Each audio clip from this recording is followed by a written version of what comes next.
Good morning guys, welcome to the unique classes YouTube channel. हम आपको English पढ़ाने जा रहे हैं और जो इंग्लिश में आज का हमारा टॉपिक है वो है डायरेक्ट और इनडायरेक्ट स्पीच। डायरेक्ट और इनडायरेक्ट स्पीच क्या होते हैं इसके बारे में हम जानेंगे। तो लिखा है किसी की कही हुई बात को दो तरीके से व्यक्त किया जाता है। कह रहे हैं कि किसी की जो बात है उसको दो तरीके से व्यक्त किया जाता है। आज हम डायरेक्ट इनडायरेक्ट के रूल्स के बारे में जानेंगे कि कैसे क्या होता है ना। किसी रूल्स जाने क्या क्या इसमें होता है। आज हम सिर्फ रूल्स की बात करेंगे इसमें। तो दो तरीके से व्यक्त करते हैं। दो तरीके से किन तरीकों से व्यक्त करते हैं? पहला होता है डायरेक्ट स्पीच, दूसरा होता है इनडायरेक्ट स्पीच। अब सबसे पहले हम जानेंगे कि डायरेक्ट और इनडायरेक्ट स्पीच होता क्या है ना। ये जानना बहुत जरूरी है कि डायरेक्ट और इनडायरेक्ट स्पीच क्या होता है। लिखा है जब किसी वक्ता मतलब स्पीकर मतलब बोलने वाला, उसको ही वक्ता कहते हैं। जब किसी वक्ता के मूल कथन को हम हूबहू मतलब सेम जैसा कि उसने बोला उसी के शब्दों में व्यक्त करते हैं। जब किसी वक्ता मतलब स्पीकर के मूल कथन को जो उसने कहा है हम हूबहू मतलब उसी तरीके से व्यक्त कर देते हैं तो उसे डायरेक्ट स्पीच कहा जाता है। क्या कहा जाता है? उसे डायरेक्ट स्पीच कहा जाता है। और ये भी लिखा है कि डायरेक्ट स्पीच में किसी के कथन को इन्वर्टेड कॉमा के अंदर रखा जाता है। कहाँ रखा जाता है? इन्वर्टेड कॉमा के अंदर। जो इन्वर्टेड कॉमा के अंदर वाला भाग होता है उसको हम क्या कहते हैं? Direct speech. अच्छा, उसके बाद हम बात करेंगे इनडायरेक्ट स्पीच के। डिफरेंट बताएंगे, दोनों में मालूम चलेगा। इनडायरेक्ट स्पीच में कह रहे हैं जब किसी वक्ता के मूल कथन में कुछ हेर फेर कर उसके आशय या सारांश को अपने शब्दों में व्यक्त करते हैं। एक बार फिर से सुनिए कि जब किसी वक्ता के मूल कथन में कुछ हेर फेर कर उसके आशय या सारांश को अपने शब्दों में व्यक्त करते हैं। अपने शब्दों में मतलब क्या मतलब है कि जैसे उसने वही बात कही है, उसने दूसरे ढंग से कही है, लेकिन अगर आप उसी व्यक्ति को दूसरे ढंग से लिख दें तो उसको हम कहते हैं इनडायरेक्ट स्पीच। क्या कहते हैं? Indirect speech. और ये इन्वर्टेड कॉमा के अंदर नहीं होती, ये इन्वर्टेड कॉमा के अंदर हमारी नहीं होती। जैसे कि यहाँ लिखा है अंकित सैड, है ना। Ankit said I am busy. Ankit said I am busy. क्या हुआ कि Ankit said I am busy. तो ये इन्वर्टेड कॉमा के अंदर है। आप देख रहे हैं उन्होंने कोई बात कही हूबहू वैसे जैसा उसने कहा था कि अंकित ने कहा कि मैं बिजी हूं, तो वही उन्होंने लिखा कि Ankit said I am busy, और ये इन्वर्टेड कॉमा के अंदर है। तो ये हमारी क्या हुई? Direct speech. अब जरा यहाँ पे देख लीजिए, यहाँ पे क्या लिखा है? Ankit said that he was busy. Ankit ने कहा था कि वह व्यस्त है। क्या कहा था? वह व्यस्त है। तो हमने उसको व्यक्त करके लिख दिया, मैं तो वह कर दिया। यहाँ पे मतलब उस सेंटेंस को हमने चेंज कर दिया, लेकिन बात वही कही है। तो यहाँ पे ये हमारा क्या है? Indirect speech. क्या है?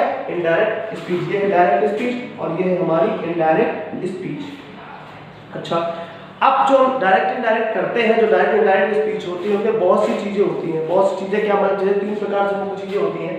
पहली होती है उसमें रिपोर्टिंग वर्ब, दूसरी होती है रिपोर्टिंग स्पीच, तीसरी होती है verb of the reported speech, है ना।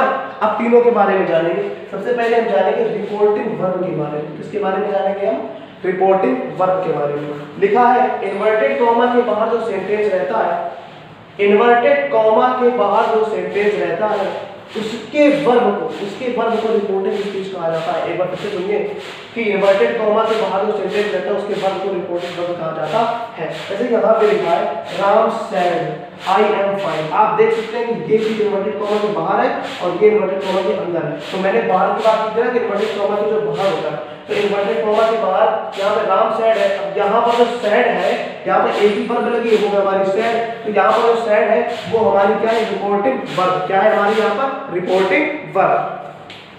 अब हम बात करेंगे रिपोर्टेड स्पीच के बारे में। इसके बारे में बात करेंगे, रिपोर्टेड स्पीच के बारे में बात करेंगे। लिखा है इन्वर्टेड कॉमास के अंदर जो सेंटेंस रहता है उसे रिपोर्टेड स्पीच कहते हैं। वहां पे क्या था कि रिपोर्टेड कॉमा के बाहर जो सेंटेंस रहता है उसके वर्ब को रिपोर्टिंग वर्ब कहा जाता है। लेकिन यहाँ पे क्या लिखा है कि इन्वर्टेड कॉमा के अंदर जो सेंटेंस रहता है उसे रिपोर्टिंग स्पीच कहते हैं। क्या कहते हैं?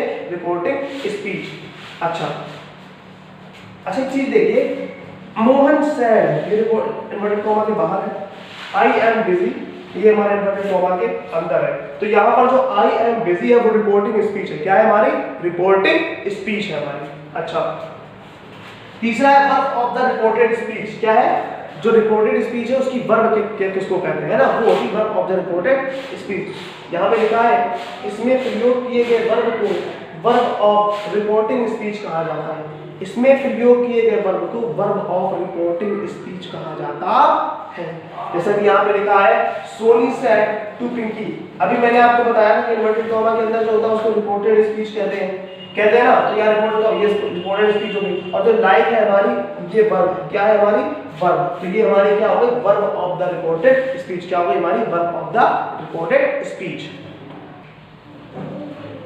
तो यहाँ पर पहले हम डायरेक्ट नेट को चेंज करने के कुछ रूल्स के बारे में बात करेंगे। आज हम सिर्फ आपको एक रूल्स बताएंगे चेंज करने को, चेंज ऑफ पर्सन का। बाकी जब हम कल दूसरे हमारे पार्ट में जब इसका सेंटेंस आएगा तो हम इसके बारे में जब आपको बताएंगे तब हम इसके बारे में आपसे बात करेंगे। जब हम सेंटेंस रहेंगे तब ये हम आपको चेंज ऑफ टेंस और change of other parts of speech के बारे में बात करेंगे। लेकिन सबसे पहले हम बात करते हैं यहाँ चेंज ऑफ पर्सन की। इसकी बात करेंगे चेंज ऑफ पर्सन की। देखो चेंज करने के लिए तीन चीजों की जरूरत होती है। पहला होता है चेंज ऑफ पर्सन, दूसरा होता है चेंज ऑफ टेंस, तीसरा होता है change of other parts of speech. ये तीन चेंजमेंट करने पड़ते हैं डायरेक्ट और इनडायरेक्ट स्पीच को बनाने के लिए। सबसे पहले आज हम जानेंगे चेंज ऑफ पर्सन के बारे में। इसके बारे में जानेंगे चेंज ऑफ पर्सन के बारे में कि पर्सन इसमें कैसे चेंज किया जाता है। आप यहाँ देख रहे हैं 1 2 3 नीचे लिखा SOM है ना। क्या लिखा है? SOM। मतलब क्या करते हैं कि जो फर्स्ट पर्सन होता है ना हम उसको सब्जेक्ट के अकॉर्डिंग चेंज करते हैं। ठीक। जो सेकेंड पर्सन होता है, फर्स्ट का मतलब है कि फर्स्ट पर्सन, इसका मतलब सेकेंड पर्सन, इसका मतलब थर्ड पर्सन।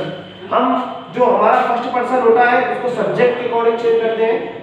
एस का मतलब है सब्जेक्ट, सेकेंड पर्सन को ऑब्जेक्ट के अकॉर्डिंग और थर्ड पर्सन हमारा नो चेंज होता है। हम आपको फर्स्ट सेकेंड और थर्ड पर्सन के बारे में बता चुके हैं कि हमारा आई भी होता है, ये फर्स्ट पर्सन होता है, यू हमारा सेकेंड पर्सन होता है और बाकी जो बचते हैं वो सारे हमारे थर्ड पर्सन के अंतर्गत आते हैं। तो सबसे पहले जानेंगे कि लिखा है राम सेड टू सुअर। अच्छा चेंज कैसे करते हैं? चेंज कैसे करते हैं हम ये जानेंगे। कैसे चेंज करते हैं अभी ये जानेंगे। तो हम इसे जो चेंज करते हैं वो रिपोर्टिंग वर्ब के अकॉर्डिंग चेंज करते हैं। किसको? Reporting verb. ये हमारी क्या है? रिपोर्टिंग वर्ब हमारी कहाँ होती है? यहाँ होती है। ये हमारी जो रिपोर्टिंग वर्ब है तो इसका जो सब्जेक्ट है वो ये।